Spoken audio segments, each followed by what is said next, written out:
In this video, we're reviewing Project Hail Mary and scouring the edges of the universe with a pink and glittery summer cocktail called the Petrova Line. Today, on the Martini Shot.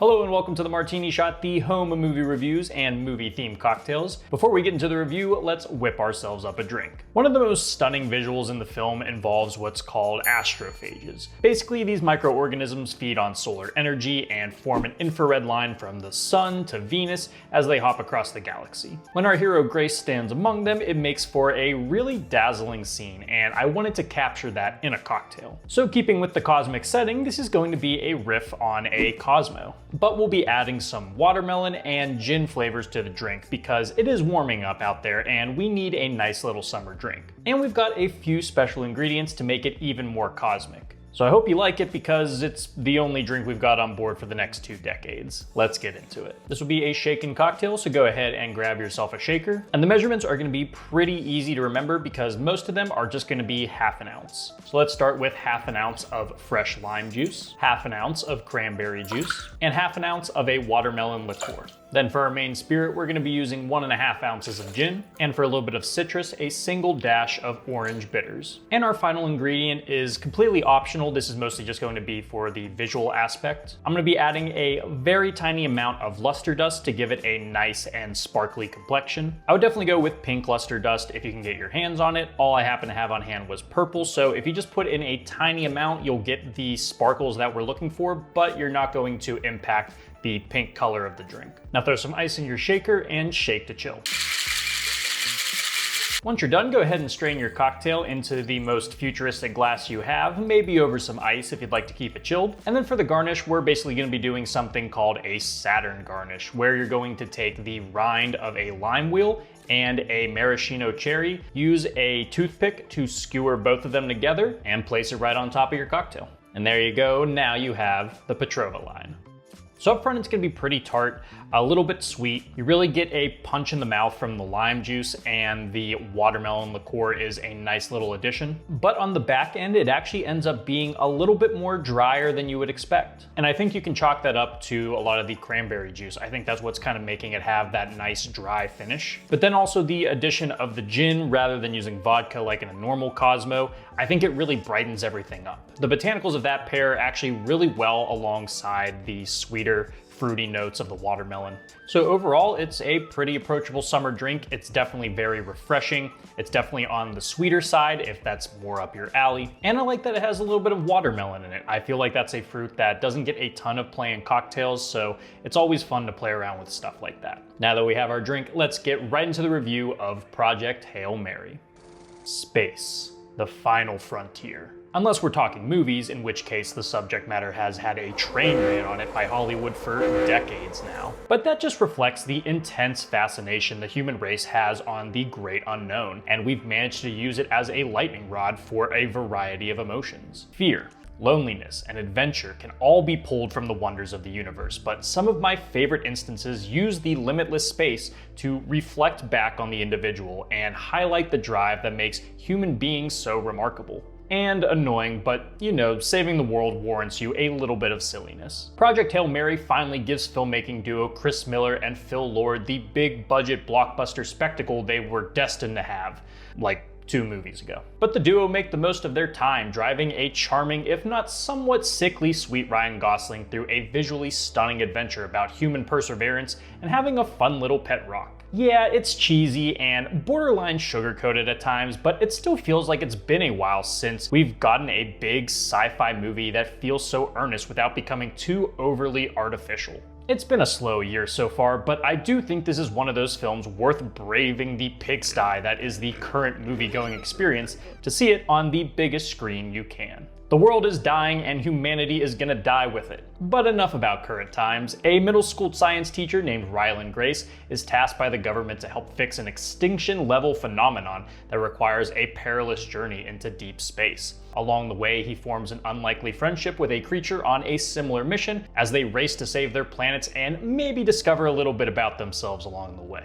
We may never get a Nice Guys sequel, but I'll be supporting Ryan Gosling every step of the way regardless. Can't say the dude doesn't have range, and in this film, Gosling is tasked with roping in the comedic and dramatic, as the character of Ryland Grace carries the sombering alienation of being alone in space, but manages to have a silly little time as well. Gosling's charm is undeniable, and he definitely keeps this from growing drab or boring, but the characterization of Grace can admittedly be a bit overbearing at times. This film is all about maintaining hope in the face of insurmountable odds, but does there have to be a joke for every single situation? Lord and Miller are known for their mile-a-minute joke output, so I wasn't really mad about that going in, but it does feel like some of Grace's more dramatic moments are undercut by the need to insert a joke. I get it, comedy is a coping mechanism and all that, but it still feels like the film is struggling to let these moments resonate at times. Gosling is still a delight, so it's not a huge issue, just off-putting enough to be likable, yet you still kind of understand why he has no one else in his life. Turning in the best performance though is Sandra Huller, who plays Ava Stratt, the head of the Hail Mary project and the one who recruits Grace. She's cold and standoffish, but there's complexity to her that makes total sense. She perhaps more than anyone understands the stakes of what's to come and approaches the situation with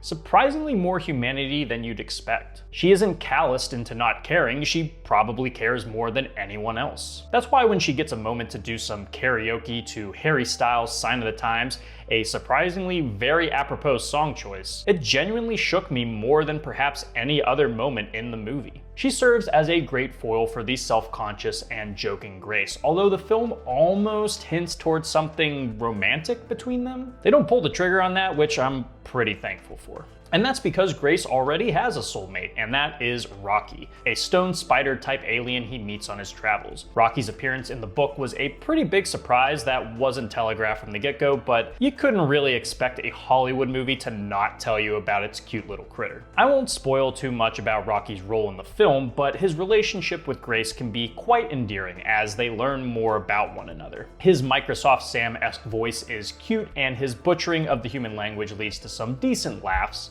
but it can be a bit much at times. You could tell Rocky was going to be the merch magnet here, so they really revved him up to be a quirky animal sidekick. It's fine for what it is, but how can you not at least feel some love for a creature brought to life so effectively? This thing is really a visual and production marvel, from the puppeteering of Rocky to the rotating sets employed for the spaceship. The big tout that's been attached to this film is that they used no green screens for this. Of course, there are obvious visual effects that can only be generated by a computer, but it's still astonishing to see some of the visuals they pull off pretty practically. Having no green screens means you really have to put some thought into how you're going to block or light a scene around the environment, and I think that attention to detail really pays off. There's a groundedness to it that heightens the claustrophobia and the anxiety of being on a ship by yourself, even when the story sometimes forgets about that. Now, I haven't read the book, but my wife has, and a lot of my friends have, so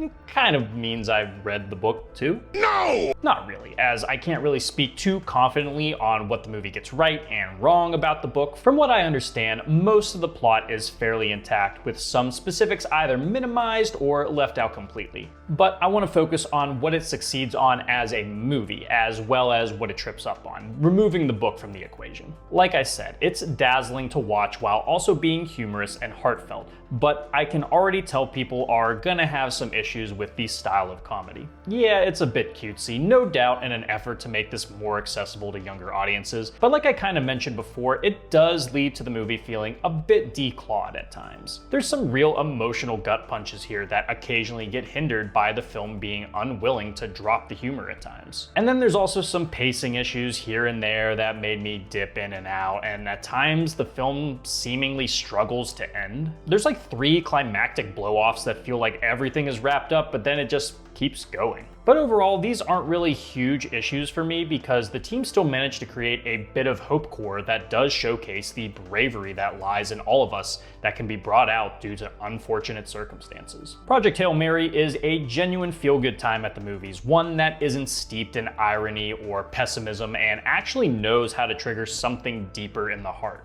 It also doesn't hurt that it's wrapped in visual mastery that only blows you away the more you look at it. I really did enjoy this, but there's something to it that kept me from outright loving it.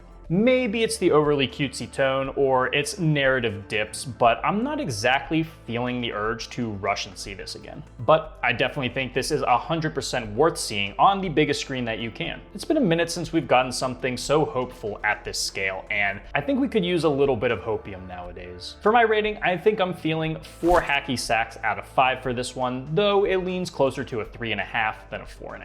Guys, thank you so much for tuning into this episode of the Martini Shot. If you saw Project Hail Mary, let me know what you thought about it down in the comments. And if you like what you saw here and would like to see more, don't forget to like, subscribe, and follow me across all social media channels. Those links are down in the description below. And if you enjoy movie reviews and movie-themed cocktails, be sure to check out my website, martinishot.blog. Until next time, thank you again for watching. I'll see you in the next one. Live deliciously, but please remember to drink responsibly.